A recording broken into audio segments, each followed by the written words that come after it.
Hello dear children, this is Preeti Chhabra and I welcome you all to Learning Never Stops. Today's video is on the topic water. Formula of water, H2O. This is also called dihydrogen, 2-hydrogen, dihydrogen oxide.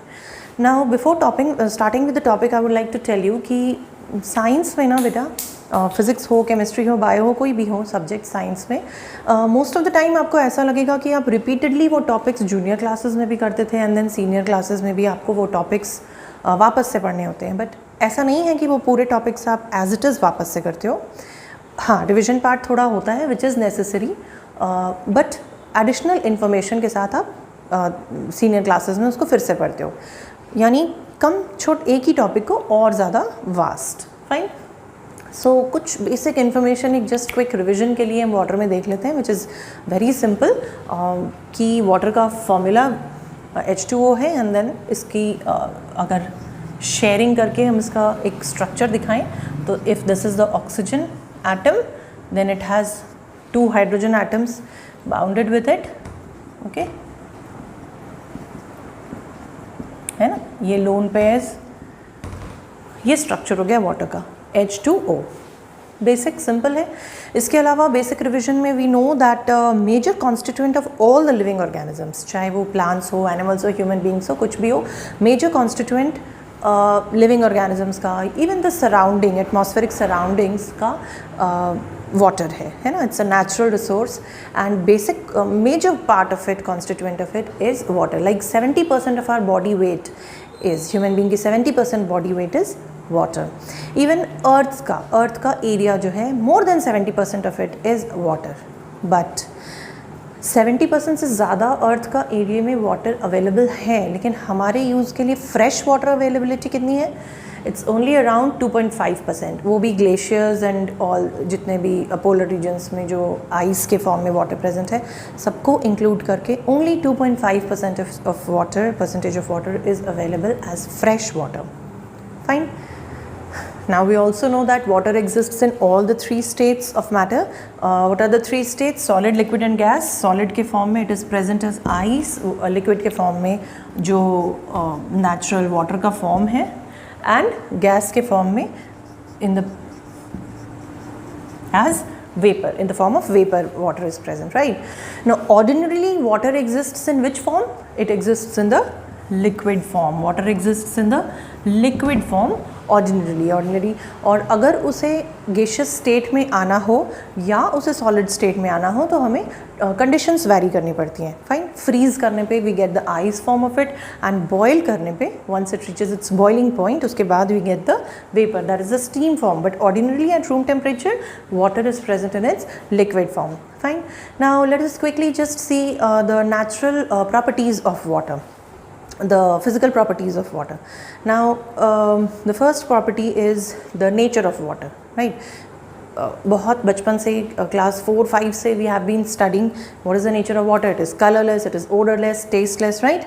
So but taste किससे आता है? when we drink water तो taste feel होता है ना water का.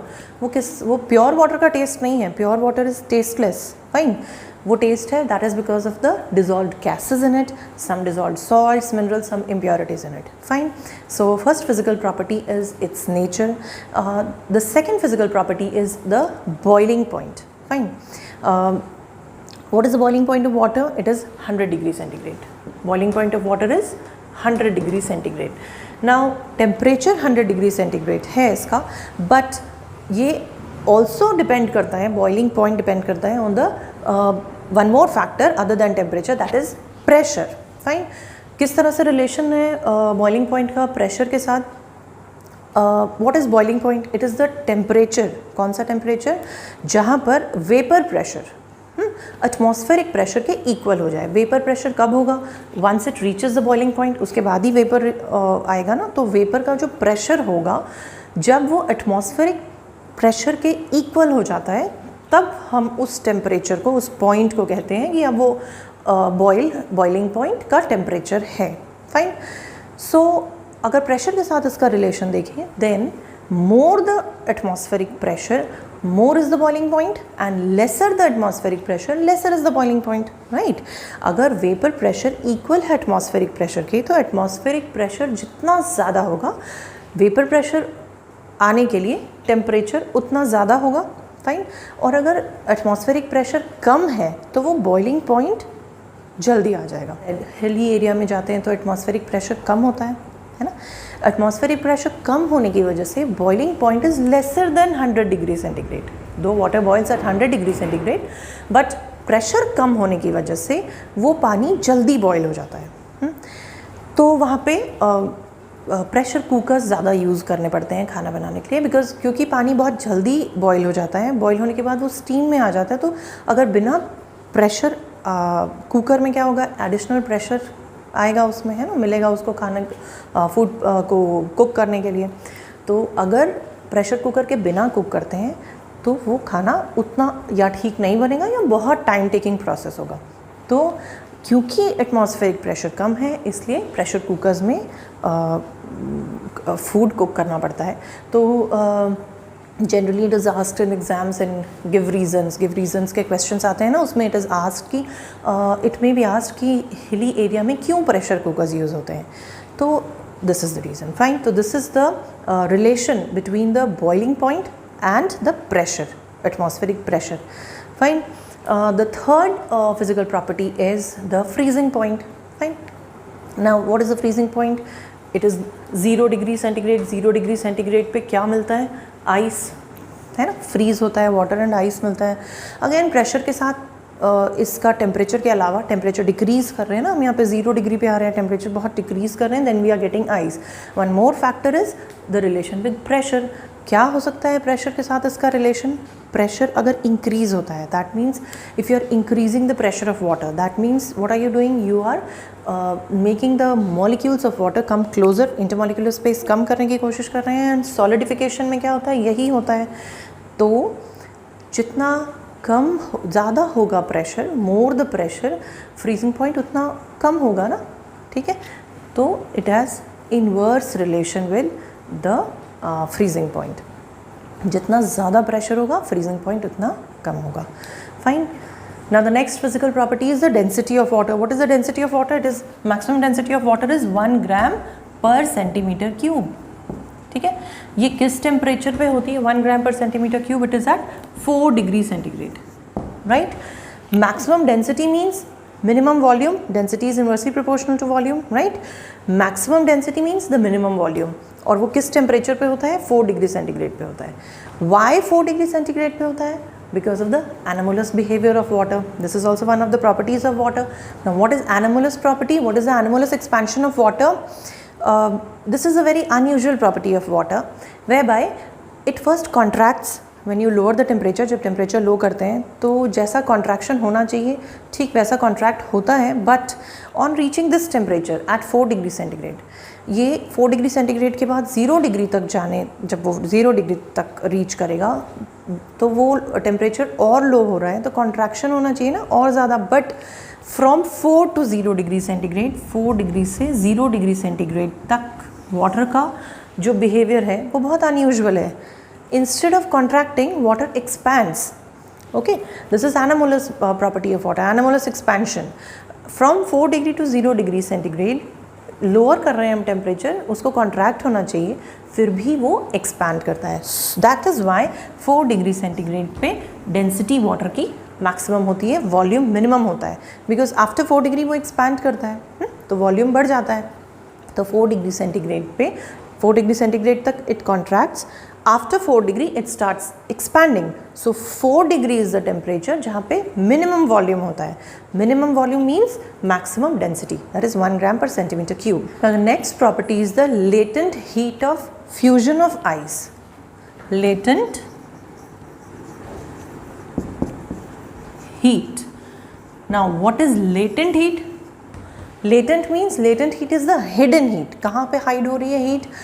जब भी वाटर के किसी एक स्टेट से हम दूसरे स्टेट में उसको कन्वर्ट करते हैं, like here I am talking about the latent heat of fusion of ice, okay. Fusion of ice, अगर मैं आइस को मेल्ट करूँ, अगर आइस को मेल्ट करना हो तो आइस मेल्ट होने के लिए it would absorb some heat, okay, absorb करेगी आइस हीट, तभी वो लिक्विड स्टेट में कन्वर्ट होगी, है ना. सो जब वो प्रोसेस होता है where by ice is being converted into water, या कोई भी एक स्टेट वाटर का दूसरे स्टेट में जब कन्वर्ट हो रहा होता है, तो वो जो कन्वर्जन वाला फेज़ है ना, उसमें वो हीट, जैसे इस केस में आइस कन्वर्ट हो रहा है into water, ice is going to be converted into water. For that ice को कुछ हीट रिक्वायर्ड होगा, ice will absorb heat and then it would convert into water. Fine. So ये जो जिस प्रोसेस में वो आइस वाटर में convert हो रहा होगा, ड्यूरिंग दैट पीरियड आइस जो हीट एब्जॉर्ब करेगा ना, वो हीट एब्जॉर्ब तो करेगा, बट दैट हीट जो एब्जॉर्ब करेगा, हीट तो टेम्परेचर राइज होना चाहिए, है ना. कोई भी चीज़ अगर हीट एब्जॉर्ब करती है तो उसका टेम्परेचर राइज होना चाहिए. But in this case when the state is being converted, this is very important, when the state is being converted, in that case heat absorb हो रही है, यहाँ पे ice heat absorb कर रहा है, but there will be no rise in the temperature during the period when ice is being converted to heat, to water. लेकिन heat तो absorb हो रही है, तो वो energy तो absorb हो रही है ना, heat is a form of energy. दो temperature में कोई rise नहीं शो हो रहा, लेकिन heat तो आ रही है system में. तो वो heat कहाँ है? वो है लेटेंट हीट, वो है हिडन हीट. ओके, ये आइस कुछ हीट जो ये एब्जॉर्ब कर रहा है, तो वो कुछ particular amount of heat absorb करता है to get converted into water. And what is that specific amount of heat? That specific amount of heat is the specific latent heat of fusion. Fine. That amount is 336 joule per gram. 336 joule per gram, or in calories if you want to see, it's 80 calories per gram. Fine, 80 calories per gram. इतनी heat ये absorb कर रहा है to get converted from ice to water. Now melting point and freezing point same है, तो latent heat of fusion is if when ice is being converted to water. Similarly when water is being converted to ice, वो phase 0 degree पे आने के बाद जब water ice में convert हो रहा है, that is latent heat of solidification. Fine, जब वो solidify हो रहा है, तो उसमें भी it uses this is the latent heat in that case also. When ice is being converted to water, this is absorbing this much heat. When water is being converted to ice, what would it do? This would release this much, the same amount of heat. So this is the specific latent heat of solidification and specific latent heat of the specific latent heat of fusion of ice. Okay, so this is the reason कि अगर water को ice में convert होना है तो it has to release this much amount of energy, 336 joule per gram, और in calories it's 80 calorie per gram. This much amount of energy it has to release and then it would get converted into ice. And this is the hidden heat with no change in the temperature, with no change in either cases. Okay. So this much amount of energy is involved. It's a high specific amount, specific latent heat. Fine. So this is the reason कि all of a sudden जब बहुत ठंड होती है and water bodies जब ice में convert होते हैं ना, तो this is the reason कि suddenly ऐसा कोई नहीं होता कि ice water एक बार में पूरा ice में convert हो जाए. It's a slow process because it has to release this much amount of heat from it, okay, to get converted into ice. So this is the property of water, whereby we have seen the latent heat of fusion of ice. Now the next property is the latent heat of vaporization. Just as we saw in case of ice, latent heat of vaporization is the conversion of water from the state is being converted from water to vapor. When will it get converted to vapor? When it will reach its boiling point. Now what is the boiling point of water? It is 100 degrees centigrade. Once it reaches this temperature, only then after this only after reaching its boiling point, it will get converted to the steam form, the vapor form of it.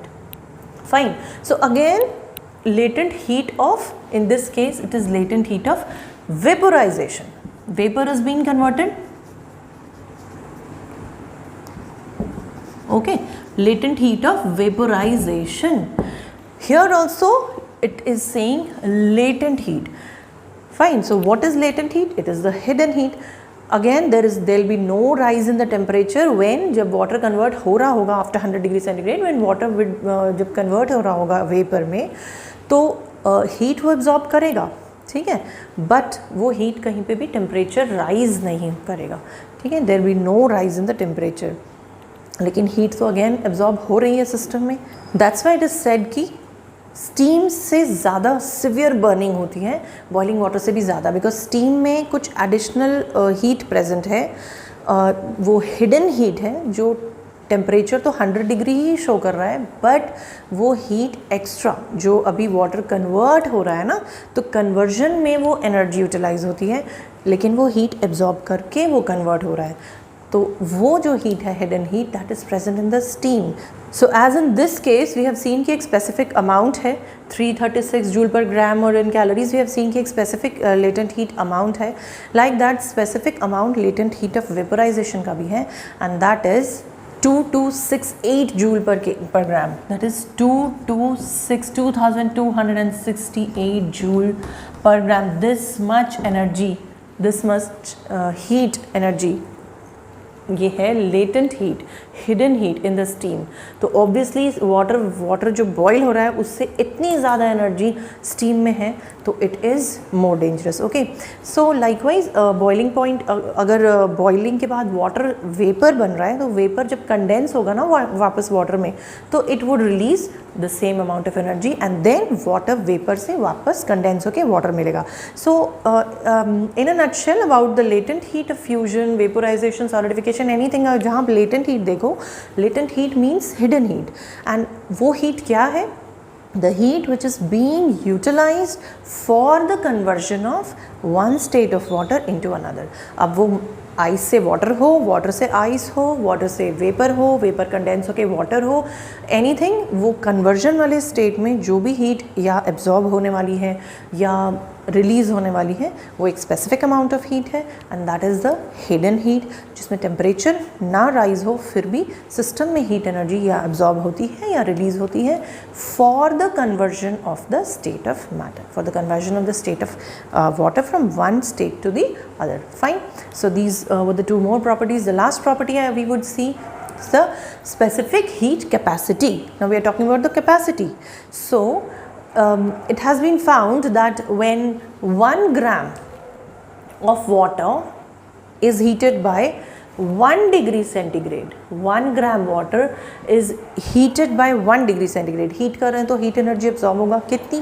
4.2 joules, 4.2 joule, इतनी energy वो absorb करता है। Okay, that is 4.2 joule is 1 calorie heat. That means when 1 gram of water is heated by 1 degree centigrade, it will always absorb 4.2 joules. 1 gram water को 1 degree centigrade अगर heat किया तो कितनी energy, कितनी heat energy absorb करेगा उस 1 gram water सिर्फ 1 degree rise से? 4.2 joules of energy. In calories it is 1 calorie. Okay, so this is the reason कि वाटर को हम कूलेंट्स की तरह यूज़ करते हैं, है ना, डेजर्ट कूलर्स में या व्हीकल मोटर्स में जो हम लोग वाटर को कूलेंट की तरह यूज़ करते हैं। वाई? बिकॉज उसका स्पेसिफिक ये जो हीट कैपेसिटी है ये बहुत ज़्यादा है, very high specific heat capacity it has. सिर्फ 1 ग्राम वाटर को ही, उतने से पानी को इफ़ 1 डिग्री सेंटीग्रेड से ही राइज करने पे इतनी हीट एनर्जी वो एब्जॉर्ब कर लेता है। तो जो भी सिस्टम में हमें जहाँ बहुत ज़्यादा हीट प्रोड्यूस होती है, जहाँ पे कूलेंट की ज़रूरत है, तो कूलेंट कैसा होना चाहिए? जो बहुत सारी हीट एनर्जी एब्जॉर्ब कर ले, and water has a very high specific heat capacity. Now these were some of the basic physical properties of water. Now we will see water as a universal solvent. Universal solvent means it's a remarkable solvent. Water is a remarkable solvent. काफ़ी सारी चीज़ें solid के form में, liquid, gas, कोई भी salute हो, बहुत easily बहुत सारे सल्यूट्स एक्वस सोल्यूशन बना लेते हैं। Aqueous solution means when water is used as solvent. अगर सोल्यूशन जो बना है वो सॉल्वेंट अगर वाटर यूज़ हुआ हो, वाटर में अगर सल्यूट डिज़ोल्व होके सल्यूट प्लस सॉल्वेंट ने जो सोल्यूशन बनाया हो उसमें सॉल्वेंट अगर वाटर हो, तो वो जो सोल्यूशन है दैट इज़ एक्वस सोल्यूशन। और अगर वाटर ना हो, कोई और सॉल्वेंट हो जिसके साथ सोल्यूशन फॉर्म हुआ हो, then that is non aqueous solution. तो अभी हम पढ़ेंगे aqueous solution, whereby we will see ki how water is a universal solvent, how it is such a remarkable, what makes it such a remarkable solvent. So the very basic property of water which makes it a remarkable solvent is its very high dielectric constant. What is it? Dielectric constant. Okay, this is very high. The dielectric constant of water is very high. Children, if you want, you can sit with a paper and pen and you can note down some of the points which you find important. Now, high dielectric constant, having high dielectric constant means अगर इसका water का dielectric constant बहुत high है, that means it allows the salts also to dissociate, है ना. Salt जो break down होते हैं into the ionic forms, dissociate करना अलाउ करता है and then they get dissolved in water. Water में ऐसी प्रॉपर्टी है, डाइलेक्ट्रिक कांस्टेंट वो प्रॉपर्टी है which allows the salts, the inorganic compounds also, even electrovalent compounds to dissociate into the ionic forms, and dissociate होने के बाद they dissolve in water. Okay, water is polar in nature, तो वो anions और cations है ना. water की polarity कैसी है? What is the structure? It is negative and these are positive. Okay, so positive charge, negative charge, ये polar nature है इसका, ये होने की वजह से डाइपोल है ना, ये पॉजिटिव भी है नेगेटिव चार्ज भी है. तो जो आयंस बन रहे हैं, जो एनायंस और कैटायंस जो सॉल्ट्स फॉर्म कर रहे हैं वाटर में, जो सल्यूट आया है वाटर में सोल्यूशन बनाने के लिए, उसके कैटायंस और एनायंस दोनों के अराउंड ये वाटर मॉलिक्यूल्स का कुछ ऐसा कोऑर्डिनेशन है ना कि उनका बॉन्ड वीक हो जाता है and they get dissociated and then they get dissolved in water. तो this is one of the very important properties of water which makes it a universal solvent. solids, liquids, gases, everything can be dissolved in it. जो inorganic salts आते हैं उनका ion attraction एकदम बहुत week करके उनको ये डिज़ोल्व करता है, गैसेस को डिज़ोल्व करता है, लिक्विड्स को तो डिज़ोल्व करता है. So it is very difficult to find absolutely pure water in nature because gases dissolve हो रही हैं, इम्प्योरिटीज़ हैं, सॉल्ट्स हैं, काफ़ी कुछ है, मिनरल्स हैं वाटर में, वो उसमें डिज़ोल्व रहते ही हैं unless we make distilled water out of it, जिसमें हम एवरीथिंग उसमें से जितनी भी इम्प्योरिटीज़ हैं, डिज़ोल्व इवन गैसेस हैं, उसको भी हम हटा लें.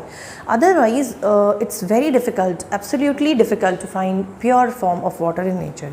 फाइन, इवन द कि apparently which we see around की कोई चीज़ें ऐसी हैं जिसे हम जानते हैं कि they are not dissolved in water, they can not get dissolved in water, like glass, कांच, ग्लास, ये सारी चीज़ें वी नो कि वो डिज़ोल्व होकर सोल्यूशन नहीं बनाती, बट स्टिल ये भी अगर काफ़ी टाइम तक कांटेक्ट में रहें वाटर के तो बहुत ही माइन्यूट ट्रेसेस में ही सही, लेकिन ये भी डिज़ोल्व हो जाती हैं वाटर में. It's such a remarkable solvent. Fine, now dissolve solids क्या है वाटर में?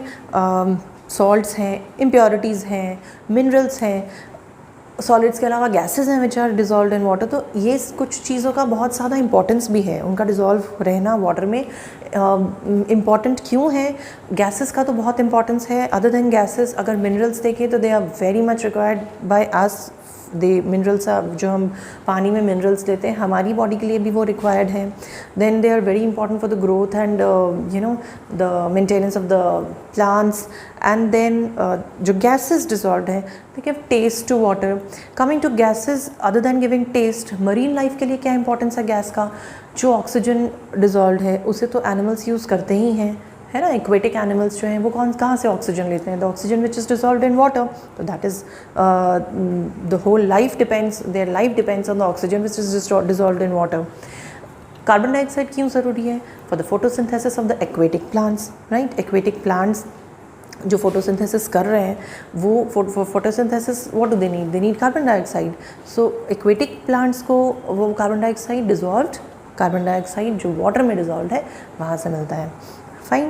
So today I end my video here. Today we have seen the general physical properties of water. We have seen how water is a universal solvent, what makes it a universal solvent, such a remarkable one, and then what is the importance of the dissolved gases or the minerals for the human beings or the aquatic plants and animals life and all. So in the next video also I'll be continuing with the same topic, whereby we'll be studying the water of crystallization, hydrous and hydrous solutions and much more. So thank you for watching this video and hope to see you in my next video. For that you need to subscribe to the channel. Till then, stay safe. Bye bye.